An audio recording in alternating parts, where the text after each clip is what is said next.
Assalamualaikum warahmatullahi wabarakatuh. Kami di sini mempresentasikan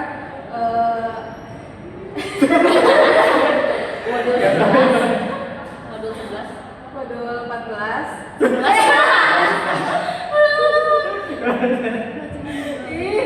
Sama aja. Udahlah bicara. Gua nggak ketawa nih. Gua udah ketawa.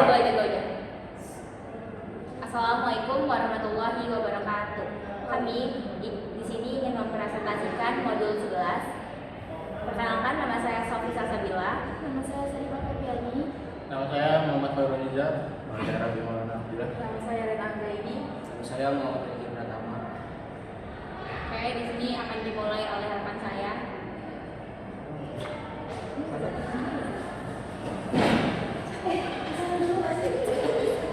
Baik, yang pertama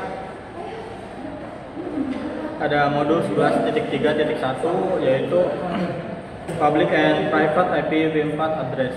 IP public, unik secara global dan bisa langsung terhubung ke internet. Kemudian ada IP private, hanya untuk jaringan lokal dan tidak bisa diurutkan ke internet. Kemudian ada rentang IP private. Yang pertama ada 10.0.0/8. Kemudian ada 172.16.0.0/12. Kemudian ada 192.168.0.0/16. Kemudian ada modul 11.3.2 yaitu routing to the internet.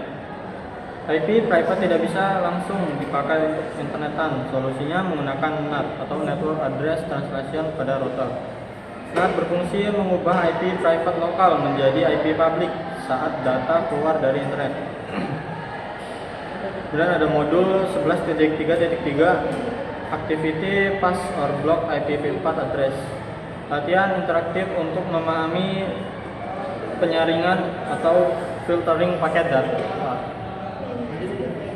Kemudian ada fokus pada menentukan IP mana yang boleh lewat atau harus diblokir oleh router. Dan modul selanjutnya modul 11.3.4 Special Use IPv4 Address. Loopback dengan IP 127.0.0.0/8 dipakai untuk menguji sistem internal kartu jaringan komputer sendiri. Ini ada link lokal dengan IP 169.254.0.0/16. IP otomatis yang muncul saat komputer gagal mendapatkan IP dari server DHCP. Kemudian ada modul 11.3.5 Legacy Classful Addressing. Sistem pembagian kelas IP lama sebelum adanya sistem CEDR atau subnetting modern. Kelas ABC dipakai untuk alamat host jaringan besar menengah kecil. Kelas D dipakai khusus untuk komunikasi multicast. Kelas E dicadangkan untuk eksperimen dan penelitian. Modul selanjutnya 11.3.6 Assignment of IP Address. Distribusi IP public dilakukan secara bertingkat, yaitu IANA, RIR atau regional, ISP penyedia internet, dan pengguna akhir. Selanjutnya 11.3.7 Activity Public or Private IPv4 Address.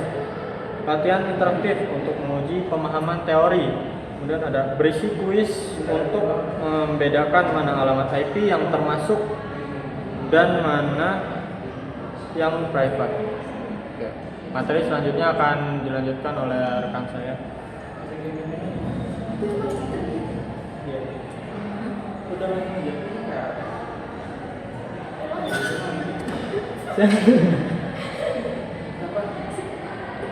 Sempat gitu.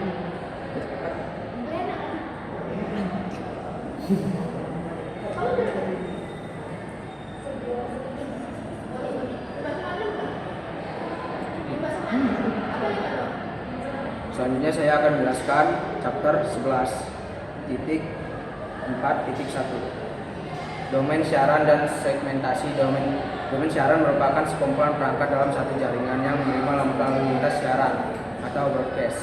Pada LAN Ethernet, siaran digunakan oleh protokol seperti ARP untuk mencari alamat MAC berdasarkan alamat IP versi 4 serta oleh DHCP untuk menemukan server DHCP. Switch akan meneruskan paket siaran ke seluruh port selain port asal sehingga semua perangkat dalam domain siaran menerima paket tersebut. Berbeda dengan switch, router tidak meneruskan paket siaran ke antarmuka lain. Oleh karena itu, setiap antarmuka router membentuk domain siaran yang berbeda sehingga lalu lintas siaran hanya beredar pada jaringan lokal di tempat siaran tersebut berasal. 11.4.2 masalah dengan domain siaran yang besar. Domain siaran yang terlalu besar dapat menurunkan kinerja jaringan karena semakin banyak host yang semakin banyak pula lalu lintas siaran yang dihasilkan. Setiap perangkat harus menerima dan memproses paket siaran tersebut sehingga penggunaan sumber daya jaringan meningkat dan komunikasi menjadi lebih lambat. Solusi yang digunakan adalah melakukan subnetting, yaitu membagi satu jaringan besar menjadi beberapa subnet yang lebih kecil. Dengan pembagian ini, siaran hanya beredar dalam subnet masing-masing, sehingga tidak menyebar ke subnet lain. Proses subnetting dilakukan dengan memperpanjang prefix jaringan menggunakan sebagian bit host untuk membentuk subnet baru. 11.4.3 Alasan segmentasi jaringan. Segmentasi jaringan melalui subnetting bertujuan mengurangi lalu lintas siaran sehingga kinerja jaringan menjadi lebih baik. Selain meningkatkan efisiensi, subnetting juga memudahkan administrator menerapkan kebijakan keamanan dengan mengatur subnet mana yang dapat saling berkomunikasi serta membatasi dampak gangguan akibat kesalahan konfigurasi. Kerusakan perangkat atau serangan. Administrator dapat mengelompokkan perangkat dan layanan ke dalam subnet yang berbeda sesuai kebutuhan organisasi.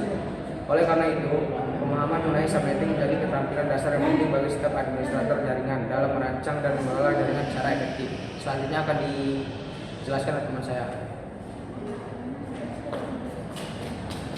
Lanjut ke chapter 11.5 yaitu subnet and IP versi 4 network, yaitu dia proses membagi satu jaringan besar menjadi beberapa jaringan yang lebih kecil. Tujuannya agar menggunakan alamat IP lebih efisien, jaringan lebih rapi dan mengurangi kecepatan lalu lintas data. Terus chapter 11.5.1 subnet on and octet boundary, yaitu subnet dibuat tepat di batas oktet 8 bit, perhitungannya lebih mudah karena perubahan terjadi per 8 bit, contohnya itu 192.168.0.0/24 dibagi menjadi beberapa jaringan, misalnya prefixnya /25 atau /26. Terus di sini 11.5.2 subnet within on octet boundary. Subnet dibuat di dalam satu oktet, bukan tempat di batasannya. Menggunakan sebagai bit host sebagai bit network, membutuhkan penghitungan subnet mask dan jumlah host. Lanjut ke 11.5.3 subnet mask, yaitu berfungsi membedakan bagian network ID dan host ID pada alamat IP, contohnya 255.255.255.0 dengan prefixnya /24. Lanjut ke 11.5.4 magic number, yaitu dia digunakan untuk menentukan jarak antar subnet. Rumusnya itu 256, yaitu nilai subnet masknya. Terus lanjut ke 11.5.5 paket tracer, yaitu latihan membuat subnet dan menguji koneksi menggunakan Cisco tracer. Terus lanjut ke chapter 11.6 yaitu subnet /16 prefix, yaitu materi ini tentang subnetting pada jaringan yang lebih besar, yaitu prefix 16 dan prefix 8. Terus lanjut ke 11.6.1 create subnet with prefix 16, membagi jaringan dengan prefix /16 menjadi beberapa subnet yang lebih kecil, contohnya 172.116.0.0 itu prefixnya 16. Terus ke chapter 11.6.2 create 100 number with prefix 16, menentukan jumlah bit yang dipinjam agar menghasilkan minimal 100 subnet. Lanjut ke 11.6.3 create 1000 subnet with 8 prefix. Prefix 8 memiliki banyak host sehingga bisa dibagi menjadi ribuan subnet. Lanjut ke 11.6.4 subnet across multiple octet. Subnetting dilakukan pada lebih dari satu oktet sehingga perhitungannya lebih kompleks. Lanjut ke 11.6.5 calculate the subnet mask, yaitu menghitung subnet mask berdasarkan jumlah subnet atau jumlah host yang dibutuhkan. Mungkin itu aja. Lanjut ke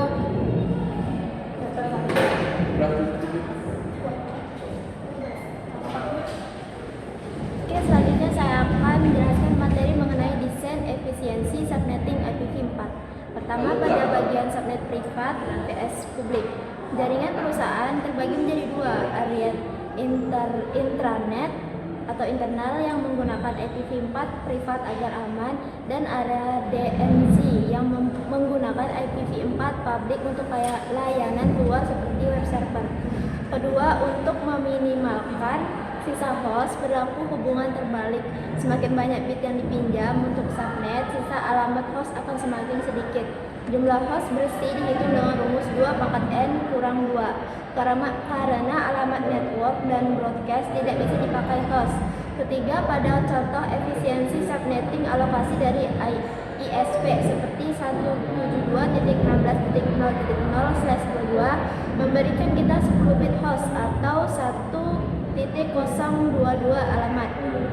Sebagai materi tambahan, efisiensi ini ditingkatkan menggunakan VLSM yang memungkinkan kita memecah subnet menjadi ukuran berbeda sesuai kebutuhan real tiap divisi tanpa membuang IP. Terakhir, pada aktivitas penentuan bit, kita menentukan mesh berdasarkan kebutuhan host. Contohnya, jika butuh 250 host, kita menggunakan mesh /24 atau 254 host.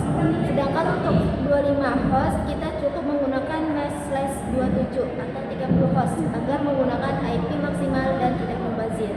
Materi selanjutnya akan dijelaskan oleh teman saya. Oke, Rapi.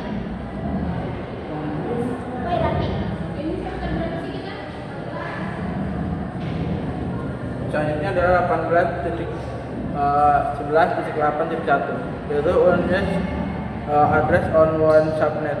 Pemborosan alokasi alamat IP pada jaringan WAN terjadi karena ketidakfleksibelan antara metode subnetting tradisional yang mengharuskan penggunaan satu subnet mask seragam di seluruh segmen. Akibat aturan baku ini, sebuah subnet yang dialokasikan untuk tautan antar router WAN akan membuang 8 alamat IP secara sia-sia karena jalur tersebut sebenarnya hanya membutuhkan 2 alamat IP host.